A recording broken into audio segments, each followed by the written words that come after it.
Good morning, everybody. Welcome to the last day of MIPIM in Manchester. This morning, we're going to hear about some really inspirational plans for a part of our city that were actually trailed 7 years ago by these two gentlemen here, Ian Simpson and Roger Stevenson, who came in our old place, our old home, and told us about the civic quarter. And for those of you familiar with our great city, can see what's happened with St. Peter's Square and what fantastic space we've created in our city. But we haven't forgotten about the other bit of the presentation, which was about Manchester Central. And Ian described it as a forgotten place in 2010. And we had a few issues between 2010 and 2017, which we're not going to talk about. But it's a real pleasure to ask John Hughes to come onto the stage to tell us about what ASK's plans are for that unforgotten space. So, John, thank you.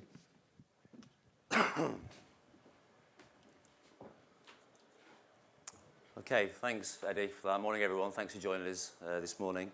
A bit of context first before I hand over to Ian to bring the presentation to life. So, outside of London, Manchester is undeniably positioned as the leading city in the UK for commercial and residential development and investment. The Manchester real estate market is now sophisticated and mature enough to be able to sustain more visionary developments, which only a decade ago wouldn't have been possible. So the £1.5 billion of investment by Transport for Greater Manchester in expanding the transport network, £240 million of which has been invested in improving the Metrolink capacity, is evidence of the strategic importance of investment in transport infrastructure to Manchester and the city region. Also, the £1.35 billion of investment by the universities in enhancing their estates and student experiences, and that's driven a 3.6% increase in domestic and international student population, reversing a previously downward trend. And more importantly, the increase of graduate retention in Manchester from 48.7% in 2012 and 13 up to 51% in 2014-2015. It is no coincidence that we have experienced with this investment a surge of inward migration or an urban tendency of businesses back into the city centre, which is driving demand for new offices, hotel beds, residential, and the growth in the city's diverse cultural and leisure economy.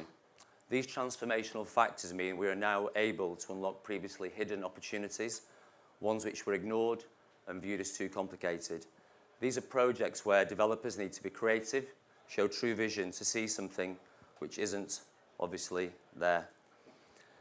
So all the major strategic property plays have been either delivered or identified by the Grand Master of the property chessboard, Sir Howard Bernstein. Transformational developments such as Spinningfields, St John's, St Peter's Square, First Street, St Michael's and Mayfield. But now it's about finding or rediscovering hidden places and opportunities which all come with major challenges. Land is a finite and valuable resource, especially in Manchester, where if growth continues at its current pace in 20 years, there'll not be much left of it. At ASK, we have experience of delivering some of the most complex projects across the city region. Central Park in East Manchester, Embankment, Greengate, First Street. Sites which in other cities would have been ignored for years or simply not found. It's almost a year to the day since we bought the former Bauer Millet car showrooms, a 1 acre site, prime central Manchester real estate, an opportunity which is laid undiscovered for so many years.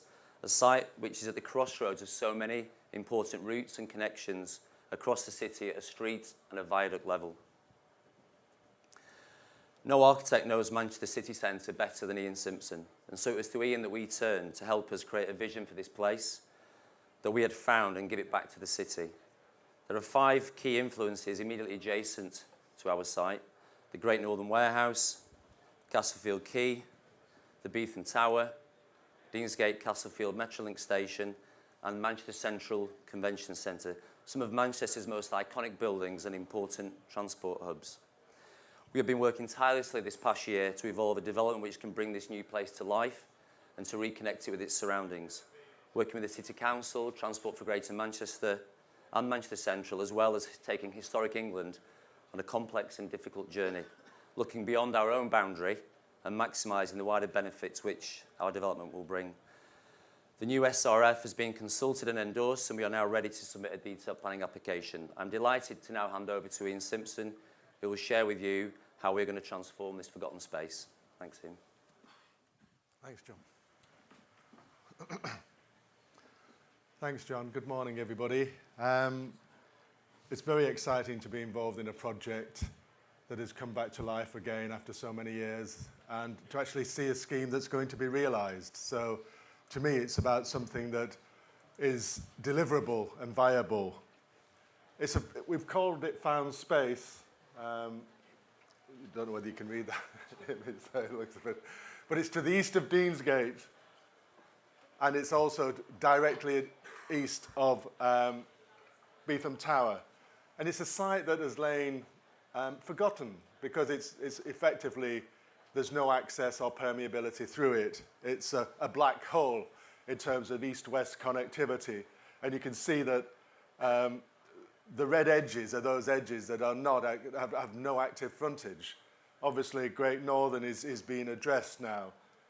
Manchester Central is undergoing transformation. But the site we're dealing with is right at the heart of the city centre. It's something very special, but it's an elevated plane, and we're trying to deal with, you know, the city at two levels. It's not just about pedestrian level, it's about how you can create a public realm at raised level, particularly when we're having to work around and with existing infrastructure such as rail arches, which are listed buildings. And obviously we've got listed buildings of Manchester Central. One of the things we obviously like to think about is the fact that this is a piece in a jigsaw, but it's something that's very central. It's not on the usual peripheral donut of development that we can see highlighted around the ring road here, but it's something that is literally within minutes of, it's 7 minutes to the town hall, walking distance. So it's a piece of site that's lain unused. And we're going to have to get clever as developers and architects and look at ways that we can intensify development and create something out of nothing. We've got a situation that right at the heart, we've got strong connections through to St. John's, we've got strong connections through to Castlefield, through to the residential quarter that's undergoing transformation now, the Southern Gateway, First Street, the corridor, and St. Peter's Square. So it was this sort of relationship with other sites and other programs of activity, residential and commercial, that really started to give us clues as to what could be achieved on the actual site itself. The first phase of the development was very much about creating the linked green spaces. And there were conversations yesterday about public parks, public spaces. And we do have little pockets, but there's also quite interesting opportunities of linking through from the first phase, which is the Deansgate Castlefield, the oasis that the tram arrives into. It's been transformed, and you know, we've worked very closely with Transport for Greater Manchester on that. But we can move out, not only into public spaces into Castlefield, but also into Pomona, the opportunity of bringing alive that old rail viaduct that goes through Castlefield as a linear park, linking through to a piece of the city that has lain forgotten, as well as connecting with Great Northern Square and St. John's Gardens. The idea that you can make life and activity occur at an elevated level. Not everything can be at grade, and we can see what's happened with the actual tram stop itself. I think that has actually really changed the sense of arrival into the city. There's been a new platform created there. We can now bring the trams right in from the airport into this location. The interchange has moved on to St. Peter's Square. but creating this little oasis and working and just trying to refine standard details into something a little bit more special, I think has created something that looks as though it's completely new, although it's existed for many years. Looking at the constraints we've got, at street level, there's a whole series of viaducts, listed structures, listed buildings. We've got primary substations. We've got canals. We've got existing bars and restaurants. And at the upper level, we've got a service yard that is active, that is servicing Manchester Central. They can't stop what they do. So how do we transform the space around it? But also, at the moment, Manchester Central has space that it doesn't always need. So it's how you can release that space and bring it into new use. We've also got the horrible Great Bridgewater Tunnel on Great Bridgewater Street. It's almost like a piece of Dickensian England, that the dripping stalagmites or whatever. You know, you walk through there. It's just, I walk through there a lot to the station. And it used to be a street, and we'd really like to turn it back into a street again and make that strong connection with Bridgewater Hall.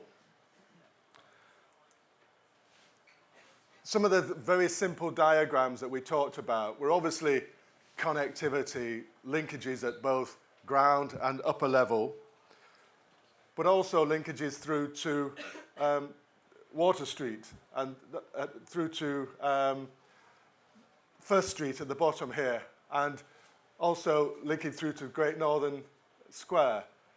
And the simple diagram that we looked to achieve was to create a platform, create an air rights building effectively over the top of the service yard of Manchester Central, onto which we could then introduce a programme of activity. But what's really important is that we get a very strong linkage down, a pedestrian linkage down onto the main street, linking through to the Great Northern. We looked at lots of opportunities for how you might address that scale and massing, bearing in mind that the Hilton Tower, which has stood alone for many years, over 10 years now, was never meant to be a singular building. It was always meant to be part of a cluster. So this, to us, is part of completing that narrative in terms of the development in and around Manchester Central. And it became a very simple concept, one that we had a residential building and an office building. Now, again, there's been 2 office buildings, there's been extensions to the hotel, there's been a different form of residential building. But we think that what we've managed to achieve is something that's really quite elegant in its simplicity.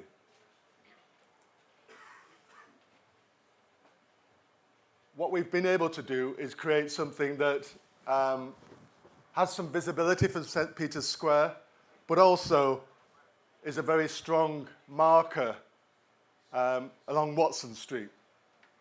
And you'll see that on an image coming up shortly. But the actual section itself, obviously it's not as tall as the Hilton Tower. You know, we worked closely with John to get the programme and obviously not obscure certain views from the top of the building. I think that was important in the development. But you can see a natural cascading down as it happens towards the Bridgewater Hall. And we've got a 40-storey residential tower. And we've also got active frontages, which was really important. So instead of just bricked up arches, we've got restaurants and cafes and entrances. Entrances to the hotel, entrances to the offices and entrances to the residential. If you look at what we've got at the moment and what the opportunity is, okay, they're listed structures, but we can modify those to a degree, and we've had lots of conversations with this Historic England about that, how you can bring these spaces back into life again. And then at the upper level, it keeps moving on this. At the upper level, sorry.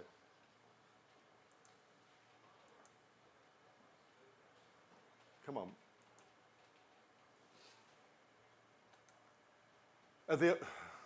It doesn't want to stay on that plan.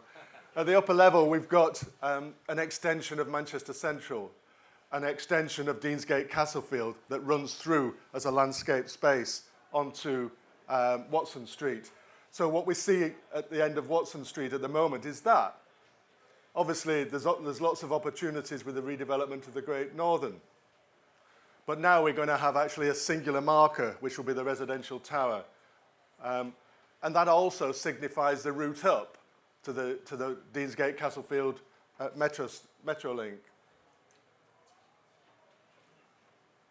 Again, before and after views, you can see the stairs and the lifts cascading down.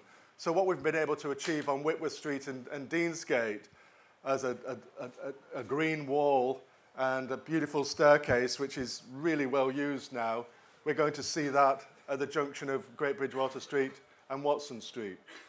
So you don't have to double back on yourself. It'll be something that is very accessible.